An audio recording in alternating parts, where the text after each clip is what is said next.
What's up, everybody? Welcome back. I'm super excited to come to you today, Monday, July 11th. Why does that matter? Well, we're covering drum corps right now. We're in the midst of the first competitive drum corps season since 2019.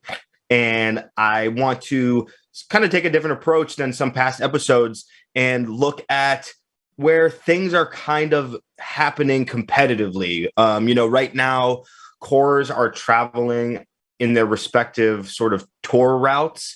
So we see a lot of corps kind of in different areas of the country, whether it be the East Coast or the Southeast, a lot of corps in the Midwest as well as the West Coast. So we see similar groups of corps kind of competing night to night. So we'll get a sense looking at some of the competitions of where these corps are at. But by no means would I say that I am going to compare numbers from one show to another in the same night or even really night to night for a single corps. I think the numbers are more useful as a representation of one single given night, being able to obviously look at the rank, look at the sub captions, and then most important is the spreads, possibly, where we're kind of getting an understanding of how much room is around a given corps competitively and what that means. Judges leaving room for other corps to be in between, or is it only like 3 or 4 tenths?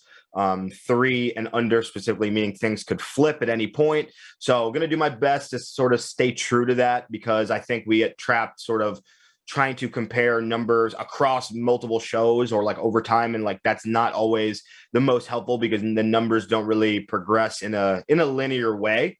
I also had the pleasure of going to Clifton, New Jersey this weekend for the Drum Corps Associates show. For people who don't know, that is the all age circuit. That's where I came up. I marched the Connecticut Hurricanes for 5 years. And that is where I currently am working as a program coordinator in the Battery Rangers. So I got to hang out with the Hurricanes all weekend, got to check out the show, also got to check out a little bit of the Bushwhackers, the Caballeros, and the Reading Buccaneers.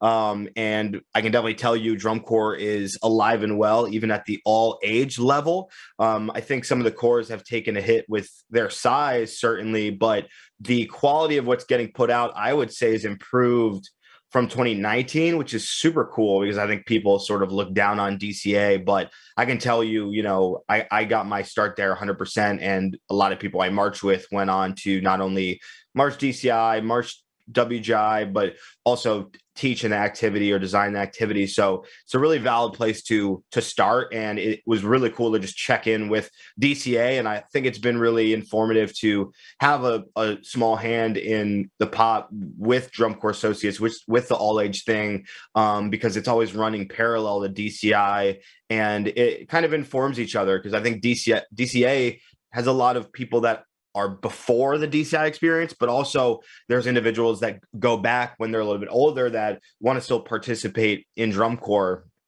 kind of post their DCI experience. So it's interesting. It's always cool to check in with that, and it was definitely informative. So last thing we're going to hit today. I'll say this. Another thing I want to talk about today is just a few of the shows that I checked out between last week and this week's episode. A couple more shows are coming out on YouTube, on Flow, just things are trickling out. And I wanted to check those out and give you kind of my thought process on what I saw for a few of these programs that we maybe didn't discuss on the previous episode.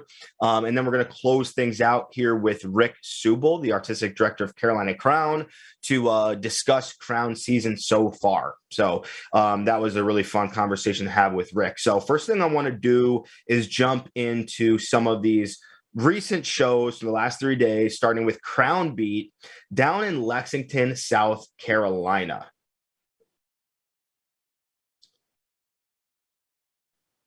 So at CrownBEAT, I'll jump to the overall scores first, and then I will go through and just check out a few of the ways that the subcaption shook out. But we had Carolina Crown coming in first with an 81.850.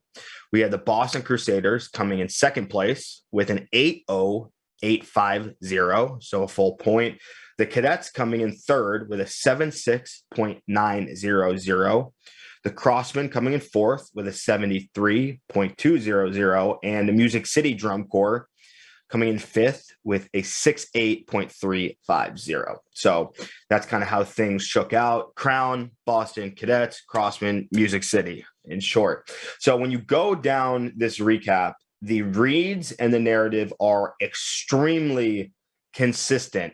It is almost totally the exact same rank order in every single subcaption. The only two that are not the exact same are between Crown and Boston's color guards. Boston took first in color guard with a 16.3. Crown took second with a 16.2. So 1/10 between them overall. So that tells you they could flip any night. And that is a great sign for Crown because Boston has one color guard in the past few years. They have Crown's old guard staff who won guard at Crown. I believe it was 2016 that they won with Relentless. So, Crown has been finding themselves with a couple different areas, different leaders in that guard caption. I think they are finding their swing. And if you look in the subcaptions, Crown took second in content, but first in achievement. And then Boston took first in content by 2/10, and actually got second in achievement by 1/10. So all in all, it's super tight between them. And that does tell you Crown's guard could beat Boston's at the end, at least as of this date, which I believe this was the 9th. The other area to take a look at in this show's subcaptions are percussion. So Boston actually took first in percussion with an 8.2 in content and 8.1 in achievement and a 16.3 overall. And Crown took second in percussion with an 18.1 in content. That's 1/10 different. A 7.9 in achievement, that's 2/10 different, and a 16 overall with 3/10 in between. And again, with the 3/10, I think you could say that could flip any night. When you look at these type of numbers, you can also look to who is judging and their taste, because all judges do have taste. We have Chris Romanowski judging. He's somewhat of an old school guy, I believe from New York area. He now lives in Atlanta and he works with Atlanta CV. But he might be a little bit more into Boston's rudimental style. They present things in a really straightforward way that is digestible on a first read, whereas Crown has a lot of different styles of music, and metrically and from a rudimental standpoint, it's a little bit more hybrid, and it is potentially a little bit more complex for someone to take in a first go. So 3/10, again, that's not anything to freak out about for us Crown fans such as myself. But that's kind of how things shook out. Otherwise, every other caption is 1, 2, 3, 4, 5, exactly how it shakes out in that total score, which, it happens that way sometimes. It feels a little safe from my perspective that it all just ranks out exactly the same. I think a couple things of note here are the spreads in that total caption too. Crown and Boston, they're pretty tight with a point, but there's so much room in between even 1 point. What you should really be checking out is the spread between Boston and the Cadets. They're about 4 points, a little bit less than 4 points between them. It's pretty big. For me, that could be a cause of concern for the Cadets. There's so much room. I mean, you could fit a lot of drum corps between a 7.69 and an 80.85. So I have not seen the Cadets show. I know they're kind of finding their identity with the new design leadership. And things have just moved around for them over the last couple of years. And, the corps that you see succeed have really consistent design teams. So I think it'll be interesting to see how they traverse the season. I think the design team they have is capable. They're likely going to be changing a lot of the design, if I had to guess, just based on how they've done things 2019, that if they're not happy with where things are at with the design, they will definitely change it. And then from there, looking at Crossman with about almost a 4-point gap, more like 3 between them and Cadets, that's sort of same story there. So let's jump to the next show that we're going to take a look at. This is the same night. of CrownBEAT, but we're now in DeKalb, Illinois at the Tour of Champions, which is a show I think I've done myself.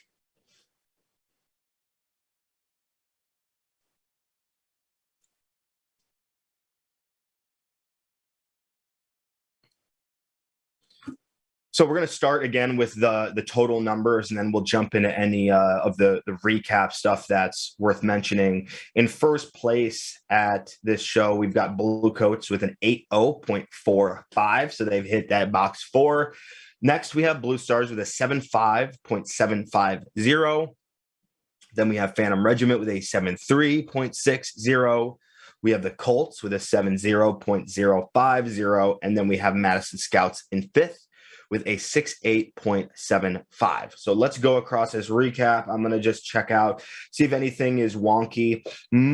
So far, it kind of looks straightforward in terms of how that overall rank shakes out. The Madison Scouts did beat the Colts in one side of the general effect sheet.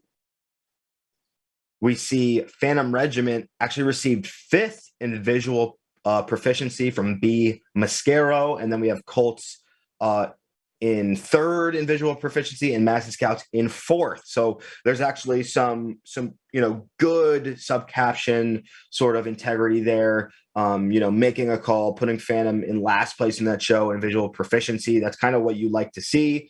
When we go to visual analysis, we can see the Colts got 5th while the Scouts got 4th. So that's flipped from that total. Same deal with brass. We've got Colts in 5th and the Madison Scouts in 4th. And then maybe the most notable thing that shook out from this show, when we look at percussion, we got the Bluecoats in 1st with a 15.5. We've got the Blue Stars in 2nd with a 14.4. That is definitely substantial. 1.1. I mean, there's so much room underneath that for other groups. So that's pretty substantial for them. Then we've got Phantom Regiment. We got 3rd overall at the show, got 4th in percussion, with Colts coming in 3rd in percussion by a 10th. Phantom got 14 and Colts got a 14.1. So that is definitely interesting. I have not seen much of either group. I believe Mark Hunter and Sean Womack are the leadership team at Colts now. They are definitely a solid team, a lot of experience. And Phantom, we've still got Rob Ferguson. I don't know who's running the battery. I know James is more in an ensemble coordinator role. So those two are interesting. Colts beating Phantom in percussion, definitely a notable flip on that one. And then just, to follow the formula of the last show that we covered, we got 5 points between the Bluecoats and the Blue Stars. That tells you the Bluecoats are sitting in this top 3 type of area. They're in box 4, and, Blue Stars are a perennial finalist. But there's so much room with that 5 points. And then there's another around a little bit less than 2 points with Phantom behind Blue Stars. That could put them in 15th. They could put them in 16th. And looking at Scouts with this 68.75, I struggle to see if they can make finals, being this far from even Colts right now at a small show with only 5. So definitely a lot to digest within that show. And the next and final show we want to check out is the DCI West show here in Stanford, California. This took place last night, July 10th.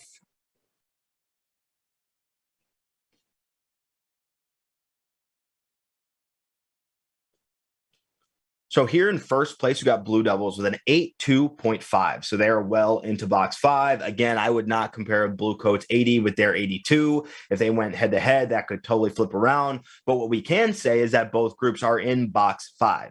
Or apologies, in box 4. If I said box 5 before, that was incorrect. They are both in box 4. And let me run back actually to that first show with CrownBEAT, checking out where those two teams ended up. We got Crown and Boston in box 4. And again, I don't necessarily want to start comparing, like splicing where things are at, but those 4 drum corps are in box 4. So that's definitely worth mentioning, because the boxes do mean something in terms of where the corps is at from a consistency standpoint. So we do have those corps, Blue Devils, Boston, Crown, and Bluecoats all hitting box 4. Back to DCI West, we have Clara Vanguard in second with a 79.95. So super, super close, 0.05 from box four, not quite there.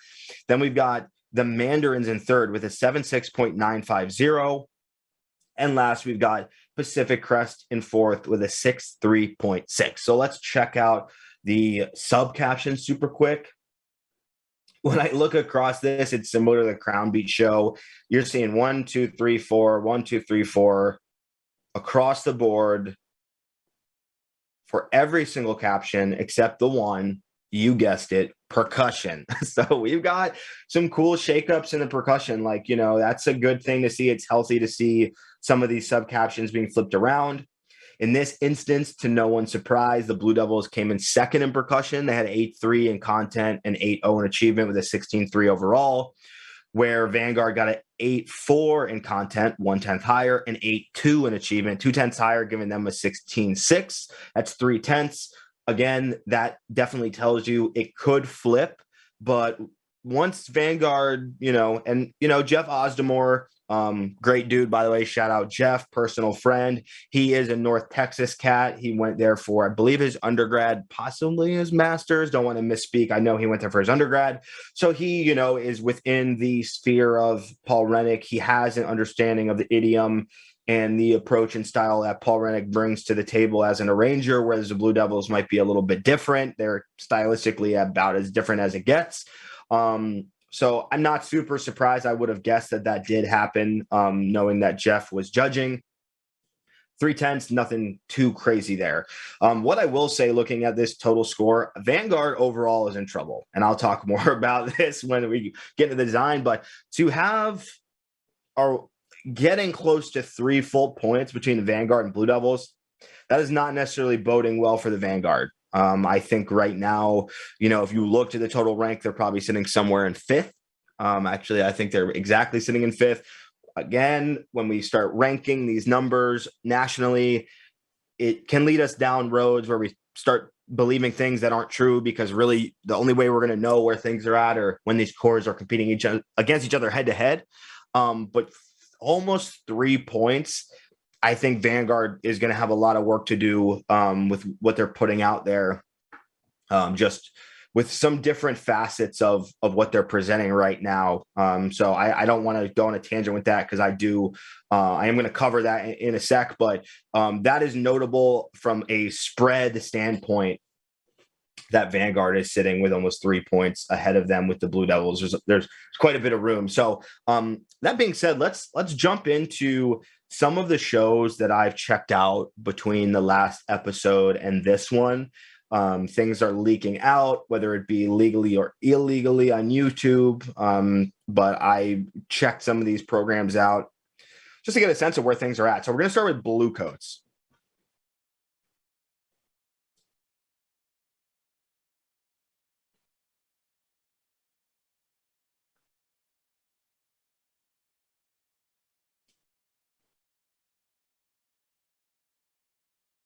So the Bluecoats show is called Riffs and Revelations, which is cool, and I think it makes sense in terms of the metaphor that the show is sort of centered around. Obviously, riffs. We think of guitar riff, and that really speaks to the music that they're choosing to play and the styles they're choosing to play. And then Revelations, obviously, sort of the idea of a realization happening, life changes occurring, and kind of growth through time. And, when we talk about travel, you see there's a car actually in the show image. So there's this metaphor of like, and the narrative itself is very much about this experience of traveling in a car, but I think there's sort of more depth to, geographic travel, the travel of someone's life, maturity, that type of thing. The quote that they put out on their socials was, "Wander with us as we travel through our minds and over the road on a journey to reveal who we really are." So I think I kind of nailed that, if I'm going to be honest. So nice job. I really like the color palette they're presenting with their props. It's refreshing. It's sort of a sunset palette with purples and magentas. And there's these fragments that tie everything together with the costuming. I'm seeing various sort of reactions to their uniforms, which is exactly what happens every year, especially since about 2016 when Bluecoats did Downside Up and decided we all are going to change our uniforms every year. So people are polarized on the Bluecoats uniforms. I wouldn't necessarily want to wear it, but I think from up top, it looks great in the lot situation with the drum line. Like, yeah, not my favorite for sure, but it fits well within the palette of the show. And that is what we're doing, because we're not judged in the lot, we're judged on the field. So I think it makes sense as usual. There's really smart people making these decisions, and I think they made good decisions with the costume and the color palette. It is heavily narrated. The Bluecoat show is like a drum corps fan's nightmare from back in the day, which is interesting because the era of the show is like late 70s or late 60s, early 70s, but like drum corps fans of that time are not going to like how much vocals are in this. It's almost like a Hunter S. Thompson, Fear and Loathing, Johnny Depp type of narration. If you haven't seen that movie, it is really heavily predicated on that narrator who's also the main character. And I think they really maybe drew inspiration from that or movies like that, books like that. And I don't mind it, by the way. I don't mind the narration. I think it works. I think it's cool. I think they arrange the music around the narration in a way that's totally works. So I'm not at all complaining about it. I just know people will complain. There is definitely an electric Kool-Aid acid test sort of vibe with it. It's super psychedelic. This idea of journeying, when you talk about psychedelics, the journey inward, I think that they are totally on the ball with what they are trying to capture overall with this layered metaphor of riffs, revelations, and just a time period of cultural revelation and change, heavily driven by sort of the LSD psychedelic period of the 60s and 70s and that type of thing. And I love it. I think the Bluecoats are equipped to do it, and they're doing it. And I think it's really, really cool. And I get it, at least. And I think people are going to I think people who aren't as maybe informed with the period or with the sort of cultural wave behind it with Woodstock and things like that, I think they're going to get it just for the playfulness and the fun, and it's not so serious. And I think that's really cool. So this is a Bluecoats show. It's very Bluecoats. They hit the era, the style, the approach, the movement, the vernacular. They go all out, and they are doing that. And I think it's holistic, and they're going to be contending in that top three, along, in my opinion, with Carolina Crown and the Blue Devils. As usual, Jim Moore and John Vanderkoff staging, drill, choreo, integration. It's just all there. Props too. Like it works together so seamlessly. It's just engineered in a way that there's just no friction. It's heavily lubricated from a design standpoint. And the props are just so innovative. I know they have, I think his name is Michael Rayford, is their theater designer, and you can tell like they just know the right people in industries that aren't drum corps. They have a moment with this mechanical car where the brass almost like limbos under it as it rolls over them, and it's really, really cool. One thing I'll say, I'm afraid for their percussion, because I don't think their battery is staged well enough for them to get the credit that they're going to need to be at that top point. Doesn't seem like their drill is staged as conducively to just wind drums in the way that Vanguard's is, or in the way that the Blue Devils have done, in the way that Crown is attempting and I think succeeding in doing. So I am concerned with the way that the battery is staged. So Riffs and Revelations, Bluecoats 2022, another super solid one from them, maybe one of my favorites yet. So let's jump now to the Blue Stars. I didn't know much at all about what this show is about. I'm not sure that I do still, but I did check it out, and I wanted to just get a sense of sort of the identity behind their show. The Blue Star show is called Of War and Peace. And what I will say is just, this is a serious show, serious drum corps show. You can see it. There's like this very serious graphic that they're putting forward with this, this curtain behind it and this font that feels like really, really serious. They're doing a lot of symphonic music, specifically by the Russian composer Sergei Prokofiev. So that is going to have a very specific tone, which it does. It's a little militaristic, heavily Russian vibes. And I was like tempted to be like, is this like a political thing? But I don't think it is. I think they're just pulling from Tolstoy's novel War and Peace, which I have never and will not read because it's like super thick and, again, super serious. And I just, I'm not sure that like that's how I want to feel watching a drum corps show, but all good.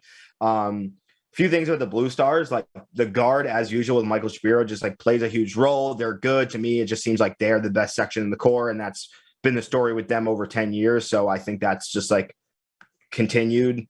The show for me, pacing wise, just starts slow, and I felt like the audience like just didn't have enough opportunities to respond. Like there's not a lot of moments where it's clear, like, all right, the idea is over, clap, next idea. Like things are flowing together in a way that I think the pacing and opening up moments and giving some moments breath would afford the audience time to respond to what they're doing. I think the brass is pretty good for the Blue Stars. Some strong moments, some really interesting rhythmic motifs that pop through. And I think that is a kind of output of the musical selections that they chose, and it's intriguing, and it seems like their brass is really strong this year. The video I watched is like a little bit far to side one, and to be honest, like the battery spends an inordinate amount of time inside two, but it did not sound good. But I say that with the caveat that they have a new battery team, and last year, 2021, the like non-DCI year, they were great. Rick Barclay is the arranger now at RCC, younger guy, and Blue Stars last year was like one of the best drum lines they've had since like Tom Unks was there, like 2010 style. So I don't want to misspeak and mischaracterize their percussion or their drum line. The video I saw wasn't very good, but don't worry about that. They're going to be absolutely fine. And, I think the team that they have there is good. So this show is just serious. I just feel like it takes itself really seriously. And that's not exactly what I personally look for in a drum corps show, but I think they'll have their fans, they'll have their alumni, and they'll do their thing. So we will definitely see where that shakes out competitively. So now we're going to get to the hot take of the day, I guess, or maybe not a hot take based on their 7-9 versus the Blue Devils 8-2. But let's jump to the Vanguard.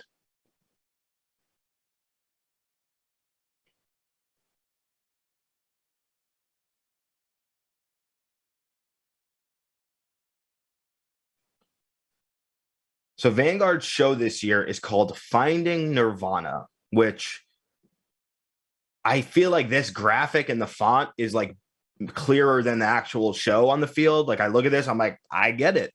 I totally get it. Like Buddhist, Eastern, lotus flower, geometry, like these things that like really make sense. And there's like a clear style and entryway for it. Like this is a good idea. Okay.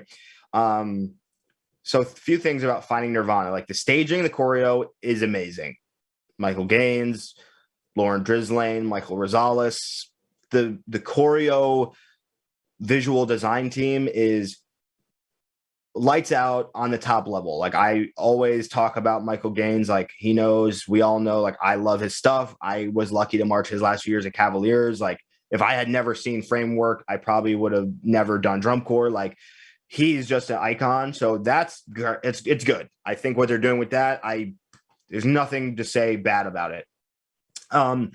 We've had this design team here in place for a few years now. I think since 2018, actually, Babylon year. For me, it's starting to feel really formulaic, like virtuosic pit intro, Sandy Rennick, like laying it down and like getting all the points.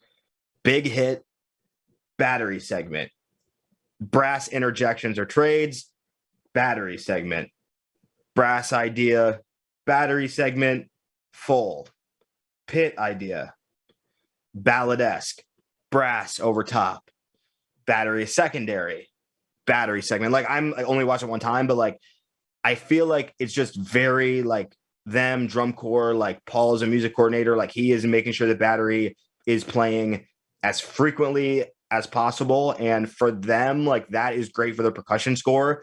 But from an overall standpoint, it is like, I don't know, the music is a little bit predictable, I guess. So, this is no like personal thing on them. Like this is just my objective opinion, or subjective rather opinion, objective in terms of I don't know anything about what they're doing other than just having watched the show, but it feels like another year of this team, and there's not a lot of like risk taking being done with the music composition. So that's just kind of my take, and whatever, we'll leave it at that. The first 4 minutes of the show, I don't feel Finding Nirvana. It doesn't feel matched with this like Eastern Buddhist flavor, and it's kind of weird.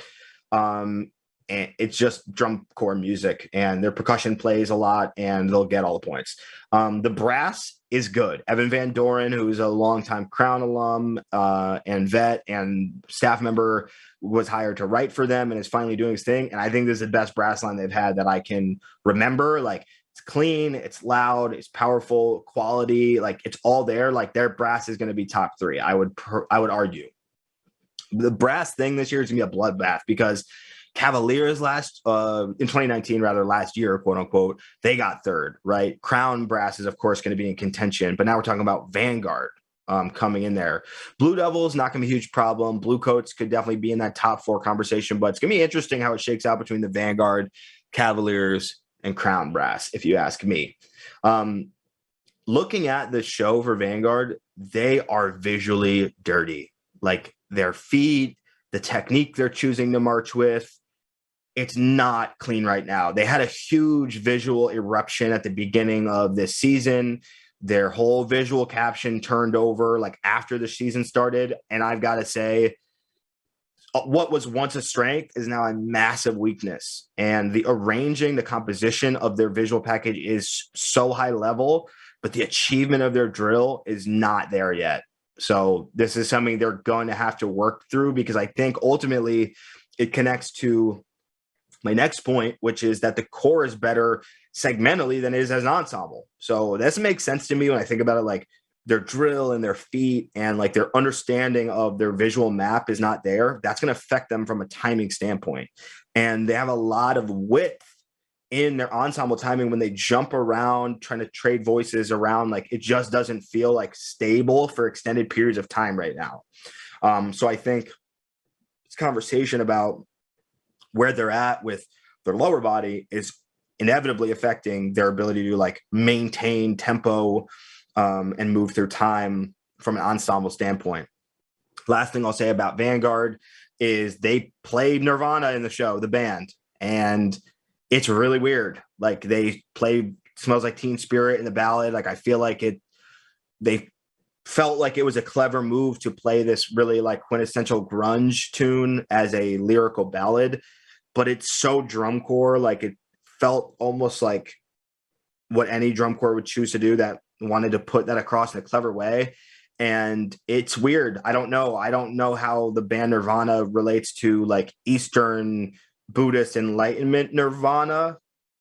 I could make like some kind of connection with that. Like that has nothing to do with what you see in their show, like with Kurt Cobain, blah, blah, but it's not there to me. And that is confusing. So when they bust out Smells Like Teen Spirit, I'm like, this doesn't connect with the design idea that I thought would be coming forward. So I don't know, like I've only seen it once, but it felt a little bit off. And like, you know, for me as a percussion guy, like seeing Rhythm X do the Nirvana thing, and now we're getting Nirvana again, I'm like, why is everyone doing Nirvana? Why is everyone doing Kurt Cobain? Like that would have been a little bit of a red flag to me, but they're doing their thing. They're confident. Like I'm a little too aware of that. And it doesn't actually matter from a competitive standpoint, but I think Vanguard is going to struggle to crack the top 3. I think potentially they're going to be looking at maybe 5th behind Boston or maybe 6th behind the Cavaliers.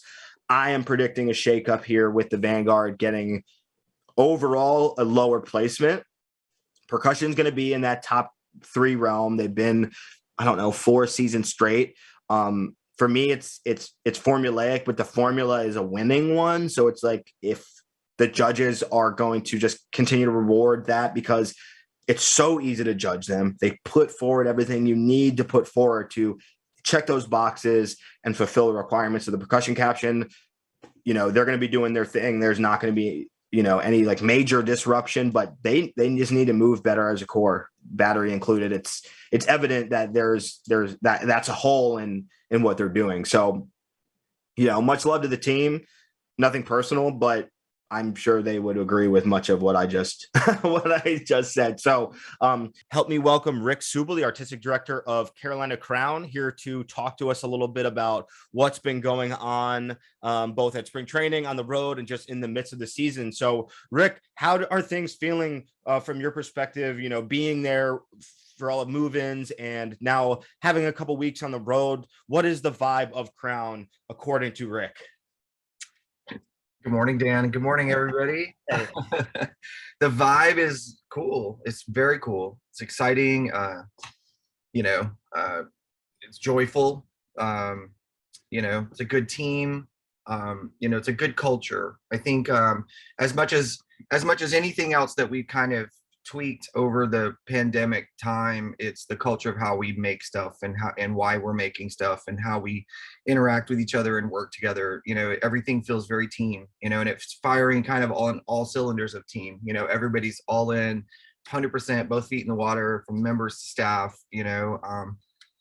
Not to say that it's easy, you know what I mean? Like there's a lot of things affecting all of drum corps, in this sort of turnaround now, from volunteer levels of participation to whatever, so there's still hurdles. Facilities are still a bear, and they can change on a dime, and you see corps all the time posting like, hey, we lost our rehearsal space, or we lost our housing. So there's a lot of stuff that people are struggling with. Not to say that it's a cakewalk, but the process for us has just been a dream this whole season so far.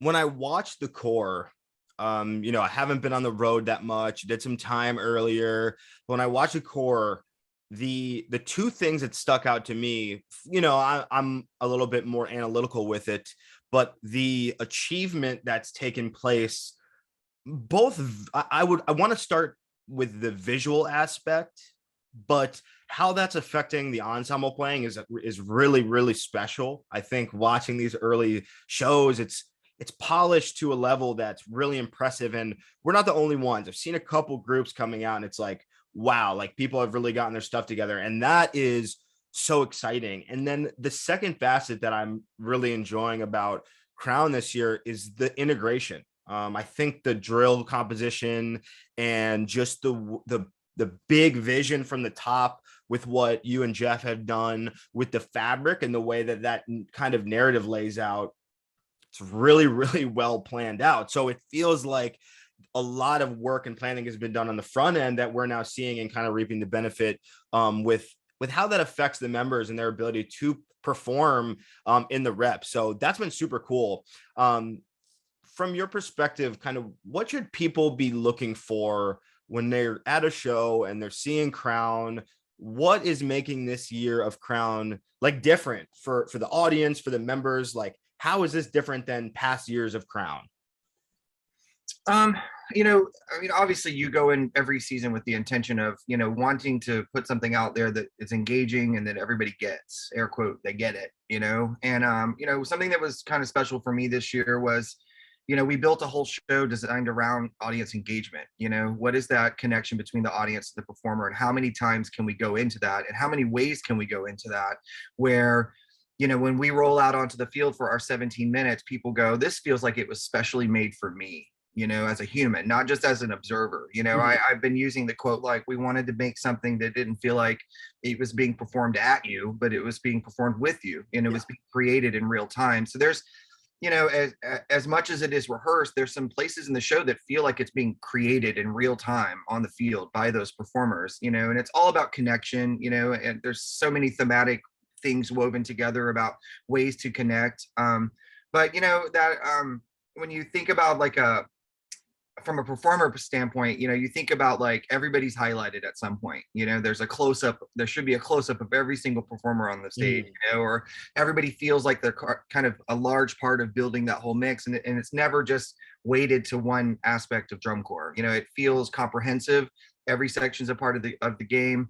And every section's kind of being able to showcase their best look and their best sounds and their best performance persona, and you actually get to feel them as humans while they're performing, and they're not just doing something for you to observe. And so I think that's what's kind of the most cool thing about it for me. And there's lots of different ways of engagement. You can just sit and watch it as it is and enjoy it that way. You can interact with the app, you can clap your hands, you can stand up and dance, you can scream and holler, you can shout, you can call response, you can join in any kind of aspect. And I think the show kind of leads people down that way where, if you go see a Cirque show or anything like that, where there's some fourth wall dimensional performance things where the audience comes into the stands, unfortunately that rule still stands where we couldn't actually go into the stands with the audience, so trying to bring them into the show as best we can is pretty cool, and we've been getting a lot of response from it that way.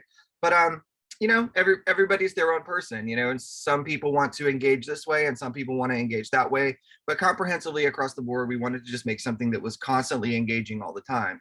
So then you look at 90% of your show is mapped out by the soundtrack, from beginning to end, constant great pacing, constant emotion, a roller coaster ride of, effects, whether it's intellectual or aesthetic or emotional, and it just takes you on a ride, and it's constantly leading you to the next thing really clearly, which is good. I think back to early spring training, before we even sat down and talked through the concept with the performers, I could already tell they got it. They understood exactly what we were trying to say. And anytime you put something on a performer, they're only going to be that much stronger with it when they don't have to go, now, what is this again? Who am I? What is this? And how do I do that? Like, it just is so natural. It's so natural. It's very natural when you watch it, how it all kind of flows. And when you watch how, like you said, how it's orchestrated and composed, like everything is just naturally put in the right place to take you where you need to go, so that from beginning to end, there's an experience of engagement the whole time. Absolutely. And I think something that's interesting about what we do and how it's going to reach people differently is, and this is the drum corps kind of conundrum, I guess, is there's still people coming to DCI finals that probably marched the first year of DCI ever. I mean, like, it's such a young activity that we have the sort of breadth of generations from the very beginning to the very contemporary, which is like our students, the first, the most new student to DCI or a first year member. And I think something that Crown is doing is servicing so many different types of drum corps audience members, judges, everyone, where if you're looking for the high tech today, now innovation, like, that's there. I think what we're doing with the app is so different, and how that's going to affect experience at the end is going to be really special. But for those older drum corps members who maybe aren't interested or not able or just not capable of engaging with the app side of it, we are drum corps so damn hard. Like, movement 2 and movement 5 are in the ballad are so nuts and bolts drum corps with all of these progressive elements that we're talking about. There's something for everyone. So I love that it's available to so many people, where I think that's hard to do in our world. So I don't know if that's something that you were considering, is like, how do we like bring in as many people across the spectrum as possible? And also, I'd love to hear more about the app and the conception behind that as well. I'm sure that's an important part of, communicating the show. Yeah, absolutely. I mean, as you were saying that, I was thinking about, Simone Biles. She just got a Presidential Medal of Freedom. She's this incredible athlete, and you watch Simone do all of her tumbling passages, and you just go, oh my gosh. And then the thing that most people want to say is she makes it look so easy, and it's like, no, she doesn't. Like, that is hard stuff that she's doing. You can't deny. Yes, she looks polished and composed and prepared, and she's executing at that level, but you can tell that it's challenging. I think, when you talk about atmosphere or environmental responsibilities, Sure. the changing of environmental sound, I think, that while that's often a scary thing in drum corps, how do we get these people on the 5-yard lines, opposite sides of the field, to play together? but there's moments that it's actually put on display to that you can actually see, there's a section of the high brass where you watch them evolve, and their change of sound environment happens so much over like 6 sets of drill, because they're covering so much field space and just what they're doing, that you go, it's kind of like that, where you go, and they make it look easy, but you go, but that's not easy. That is a challenge, and it's another layer of demand, while that's still, it's in the performer's wheelhouse to be able to make it look from a high level of excellence easy. So there's all kinds of things like that going on. I laugh. Tony Lyman, as you know, is on the design team and was integral and part of, the electronics and the whole, sort of contemporary use of the app and that sort of thing, the development of all that.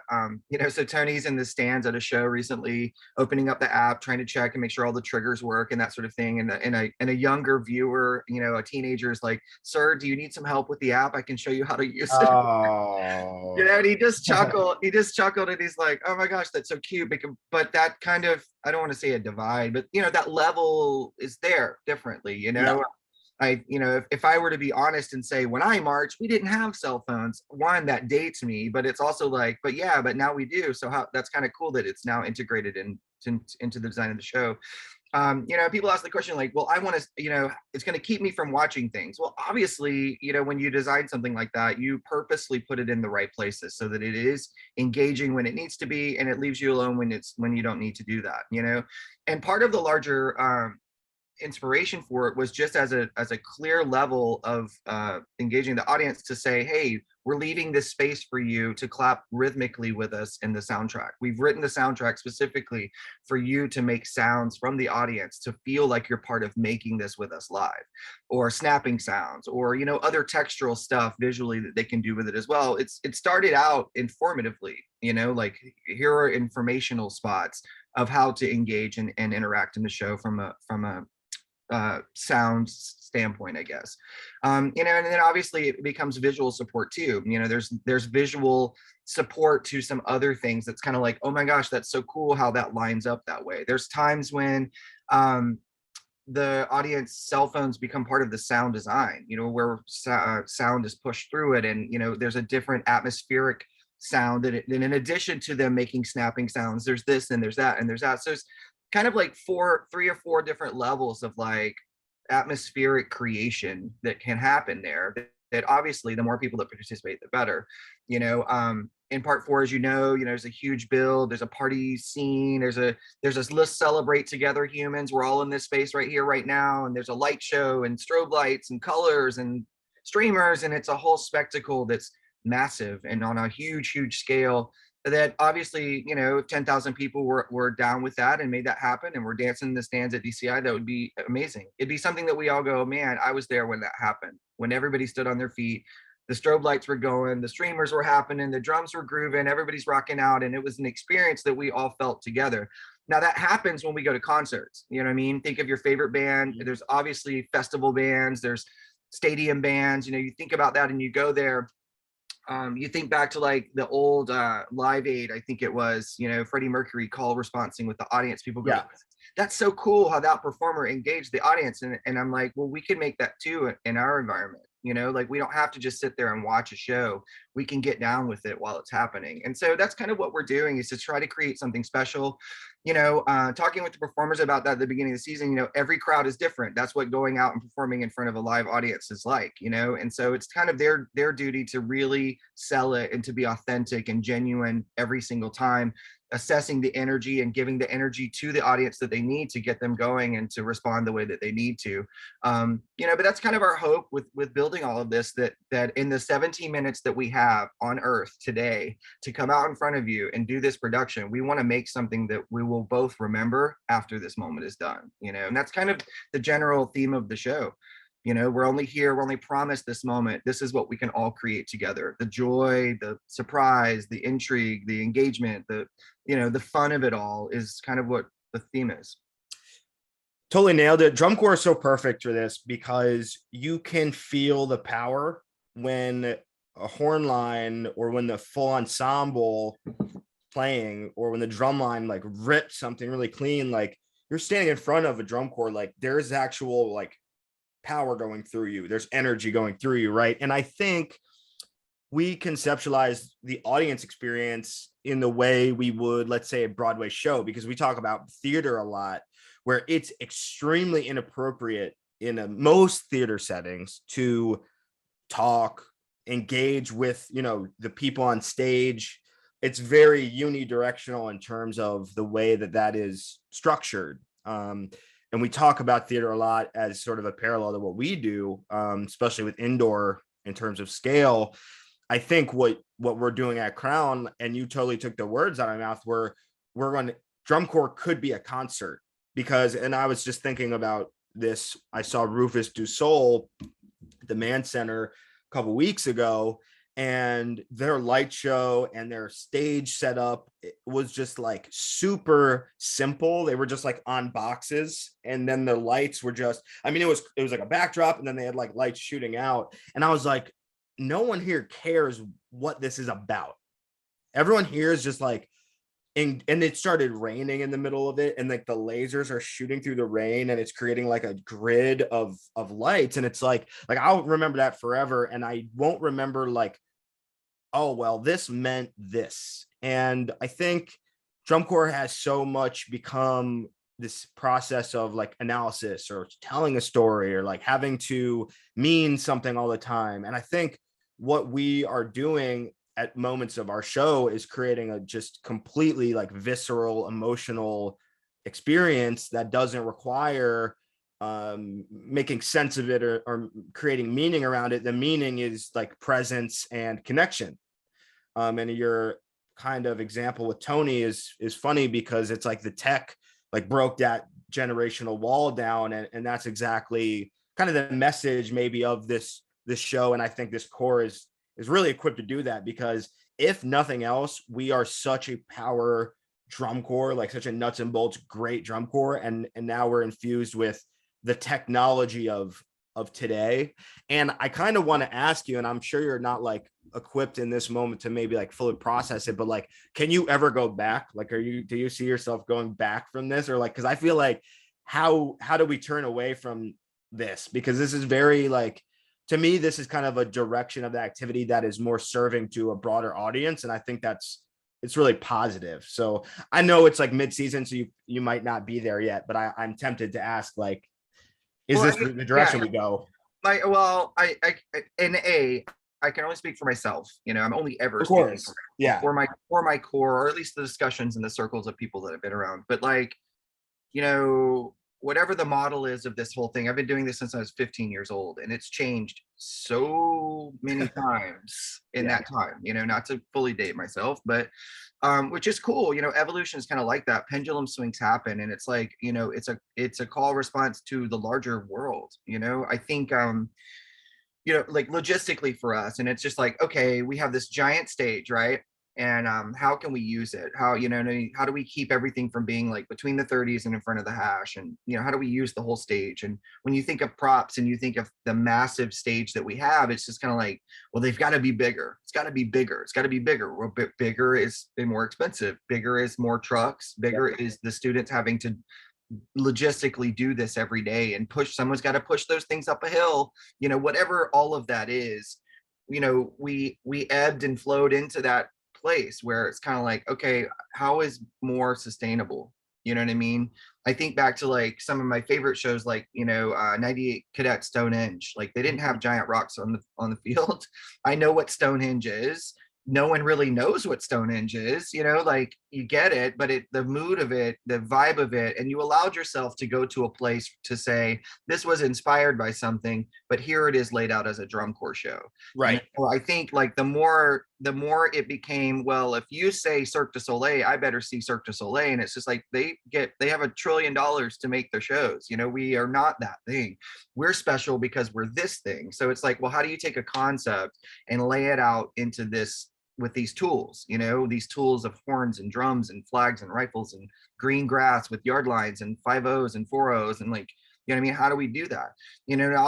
Obviously it's the dream of everybody to come out there and similar to like indoor, where it's just like, we're going to change the stage. We're going to put down a tarp that's going to change the stage, and smaller props that are going to change the stage. But then you look at this giant, real estate that we have to kind of create on. it's expensive, you know. So the first thing for me is just kind of like, well, you know, the touring model, how much drum corps is, you know, groups that had to add tens of thousands of dollars to their budget to pay for gas this summer. You go, what does this mean when you say go back? And so I think for something, for me, like the app, it has a certain price point that allows it to have multiple uses, you know what I mean? And or even like in our show this year, the use of fabric in a unique and certain way, like we still have things that we're adding in this week and next week, but like large scale fabric things are easy to fold up, put into some tubs and go into the truck and take up, you know, 12 feet of space. So like we've made some choices to say, okay, how do the kids live with this every day, and how do we also still create the large scale stuff? I think there's more discussion to say that giant metal props that get pushed around the field and the amount of them that you need to kind of create in that space, like where does it pivot to a different direction? And so we're constantly looking for other ways to kind of create with that, you know. What if there were, you know, what if there were AR designs where you could put on your goggles and see a whole stage that's created while still watching the performers march and play and spin and do all of that, but the AR design allows the field and then they're in a whole world that's created digitally that only costs a certain price point, and the students don't have to pack up 1,000 giant things and load them up hills and into trucks, you know. So I think when you say never go back, I go, well, it isn't so much like that for me, but it's always, well, what is the next thing that we can try to do? And so as a person, if someone were to say, hey, Rick, you know, put on these goggles and watch Crown show and look at how all of this technology has allowed for this set to be exactly what you want it to be without the demand of the labor put on the students and the cost of all of that and the maintenance of all that and prop crews that have to, you know, a bus of prop crew just to push this stuff around the field or whatever that is, like, yes, there's possibilities there that we could talk about, you know, and to look into, you know. And again, you know, when I marched, we didn't have AR goggles, and I'm like, okay, but we do now. We have, you know what I mean? We have some opportunities here. So when you say never go back, I mean, obviously, you know, you when you design, how much do you dip into the same well every year? You know, I like to switch and swerve and not get compartmentalized and saying we only do this kind of thing. Oh, that's Crown, they only do this. You know, I like how in the time that I've been there, there's been sort of an evolution into different things and try different stuff and, you know, go down some different avenues. And not to say that we already don't know what next year's show is going to be, but, you know, I think when I look at all of those possibilities, yeah, it would be cool to make the field not look like green turf and lines. It would be neat if we could use technology to do that. Why not? You know, I don't know. I think about even in the old days, you know, the larger argument of like miking performers, and you go, oh my gosh, well, you go, well, when in their lives professionally would they ever have to play that loud as a professional musician? You know what I mean? Like in that space, you know what I mean? Imagine going to see like the Dave Matthews Band in like Wembley Stadium with 75 to 80,000 people, and he didn't have a microphone. No, you know what I mean? Like we wouldn't. Yeah. Well, and he'd be screaming at his top of his lungs to try to make sounds that someone could hear in the back. You know what I mean? It's kind of like, and you know, and I love it. I'm a truist too. I love exactly what it is for what it is. You know what I mean? Like I said earlier, you know, I mean, it's the marching, it's the moving, it's the choreography, it's the horns and the drums and the sounds, and there's a unique, special thing that we are what we are. But you know, what kind of things can we allow into that space to evolve what it is, so that it not only continues to allow to the interest and intrigue of it all, but also some of these things actually help the daily lives of the kids.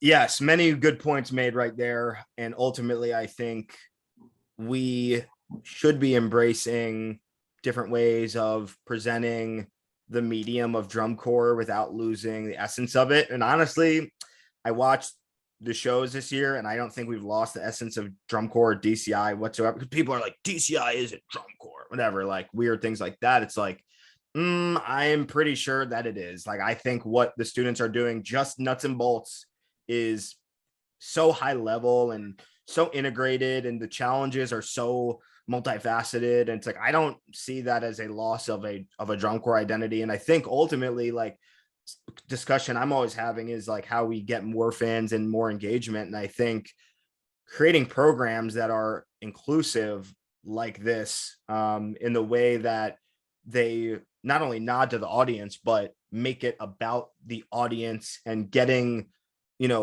the value of being there live. Like that's such a cool thing where it's like, this show is a live show built for live audience members. And it's like anyone who's ever seen a band live understands that difference. And it's almost like, hey, let's get butts and seats. Like, how do we get butts and seats? Well, let's design things that are for live audiences. If we want to be a medium that works best through video, we would do that really differently, like we have, in the pandemic or what have you. So I don't know if we're always like totally thinking about that. Like the way you're talking about it sounds casual, but it's like these drum corps shows, I think, to go back to being the convo, have been, there's always a wall up when we talk about the fourth wall. So it's like, this is more concert than it is Broadway. And I think, that is sort of the future of how we keep the kids engaged, right? Because I think Broadway is very intellectual, and it's very, it's insular, and sort of, you must, and drum corps can be like this, you have to understand some of the technical side of things to appreciate what they're doing. It's not as just like visceral emotional, and I love that that's what we're tapping into. So I don't want to go on a crazy rant or any more of them, but I wanted to ask you before we wrap, what's your favorite part of Carolina Crown's show? I love, it sounds weird saying it, but this is kind of part of my personality, is that it doesn't take itself so seriously. It says, this is what we are. We're going to have some fun with it. There's a tongue-in-cheek sort of nature to it, I think, that's playful and, whimsical, but I like that sometimes, that it's not like, here is grand concept that I am going to teach you about in this time that we are together. It's like, hey, none of that for right now. For these next 17 minutes, we're going to come out, we're going to play along, we're going to have a moment together, and I think like there's an authenticity that comes along with that. You know what I mean? I think that's a difference maker when you watch it in person, is that there's an authenticity that's not, they're not trying to be something they're not. They're literally trying to be themselves, even as an organization, as a team of musicians and visual performers, so that authenticity, I think, is what touches people, that it feels different. You know what I mean? And I think that's what I always love in a show that I try to work on, is that whatever came on before you, or if there's something that goes on after you, like that thing in the middle was like, whoa, that was very unique and different. It felt different. So I mean, that's the part about it that I love. I mean, obviously, I love the ending drill passage. I think, Jeff's been at Crown for a while, and like there's a signature thing out there that's uniquely his Jeff's acted Crown special now at the end. It's wild and crazy and hard and awesome. And, and I just love how the journey of it is, it's uniquely at ease. You know what I mean? Nothing feels forced, or like, you just kind of go with it. Once it starts and you make that connection with the audience, the performers and the audience, then you go on the ride together. And then when it's all done, you're like, man, that was fun. That was a fun time. And I've had a lot of people reach out to me, which is cool. People I haven't talked to in years, they're just like, oh my gosh, the way I felt when I watched that show, I haven't felt that in a long time. And it just like, it rejuvenated me. It was good for my spirit. It was joy, all those kinds of words.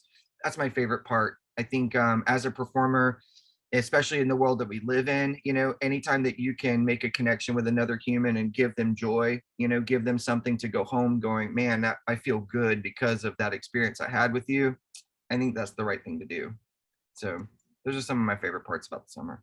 I love that. That's a great, and the core is really good, and I'm not stressed out all the time. That's the best part. Yes. I think them being really good, really allows so much of it to work. That the fact that it's Crown, it's like, wow, damn, like this is so damn tight. And then you can sit back at ease. But I love what you just said. I totally agree with you. Like the experience of watching a drum corps show, like, do you want to be taught at in a didactic way, or do you want to have an experience that feels good? Like, I just love that. And I think that should be something we think about when we all design, or when we are doing our thing. Just what are we looking to come across? Because I think a lot of people who are in the seat you're in, which are not many, but people in their respective, high schools or indoor groups or drum corps or whatever, maybe aren't going through the process in their minds of what resonates past this. So I think that's really important, and I love how you just phrase that in such a positive way. So thank you for jumping on here and talking Crown with me today, and we'll be sure to catch up very soon. So everyone, thank me for having Rick Subel on here. Thanks, Rick. Bye, everybody. See you on the road. Peace. Let's check out, the next week coming up. When you hear this, it's going to be Friday. It's the 11th right now. It's Monday. There's 2 shows I just want to check out super quick. The first one being DCI Boise,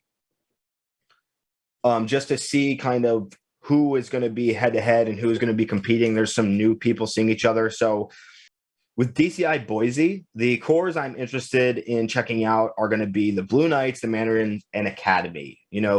Academy has been hovering in the almost finals realm, but not quite. They've been outside of finals, but I know they've had some staff changes for the better, for the worse. We'll see. We'll get an idea of where they're standing compared to the Mandarins. The Mandarins have been cracking in more and more from 15th and higher. So we'll get a good understanding of like whatever the spread is between the Mandarins and Academy. We'll kind of know like Academy is going to be struggling to get into finals, whereas the Mandarins are like solidly in finals. Same with BK. Like the Blue Knights have had a lot of change. They lost Kevin Shaw and Mike Jackson, who had informed their identity. And I think that they're landing the plane on that one. And I don't know. We probably are going to see the Mandarins take Blue Knights, and then we'll see what that spread looks like from Mandarins to Blue Knights to the Academy, and we'll have somewhat of an idea of where all those cores are going to land. I'm going to predict the Mandarins in that like 12th through 9th range. So if we see a couple points between the Mandarins and Blue Knights, we can be assured, Blue Knights and Academy are going to be working hard to get into that finals situation. So the next one I want to look at is July 15th. This is the show of shows, the old show of shows in Rockford, Illinois. I think this is like the worst field ever. Like if I remember this show as a member, there's like the field is coned. So like right at the center X, and they do this on football fields for drainage, but to march on it, you're always like marching up and down. Like it's just wild. So I don't know if they changed the venue, but oh my God, it was terrible. So show of shows is in Rockford. This Phantom's home show. So they're going on last, but we'll get Phantom, Bluecoats, Cavaliers, Blue Stars, Scouts, and Colts. So we'll be seeing how the Colts, Scouts, and Blue Stars are kind of matching up. My prediction is the Blue Stars wins out of them, then the Colts, and then Scouts last. And then we'll have Cavaliers, Bluecoats, and Phantom. We'll definitely see Phantom either right ahead or below Blue Stars. Hard for me to say, but I could see Phantom maybe beating them overall, but losing a few captions. Then we'll see Cavaliers next in second place. And then we'll see Bluecoats in first. And I'm definitely interested to see the Cavaliers if they can squeak in a brass caption, like I said, if they can squeak in a couple of sub captions. But I think just seeing what the Bluecoats are doing, it's so complete. Like I struggle to sort of see them getting bested by the Cavaliers. So that's kind of what's coming up this week. By the time this comes out, y'all are going to be, you'll see if my predictions are accurate. But it'll be great to just see how this continues to unfold. And it's important to know any of the things I'm talking about.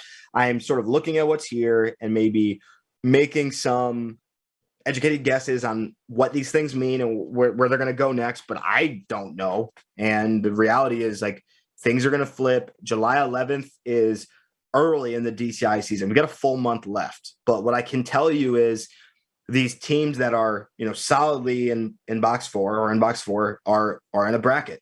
And then that next 5-ish points between, 7-9 and a 7-5, like, that's a little bit of a bracket. So you can start to group them roughly. And then within those groups, there's going to be movement. Like 1, 2, 3, 4-ish, maybe 5, there's movement, and then like 4 through the next couple, there can be movement. So this is not Bible whatsoever. This is just like kind of what we're seeing. So, want to thank everyone for stopping by today and just checking out the show, for like riding with me. I really appreciate all my listeners. It's really weird to even go to a DCA show where I'm a little bit less involved and have people talk about the show, talk about the podcast, or express their appreciation. So please, if you haven't, follow us on Instagram at That Dan Band Show. Subscribe, whether it be on Spotify or Apple, wherever you listen to podcasts. Give it a review, give it 5 stars or less if that's how you feel that day. But all the feedback is welcome and appreciated, and helps inform how we do what we do here. So thank you all. Thanks to all the listeners and subscribers, and I will check you next time.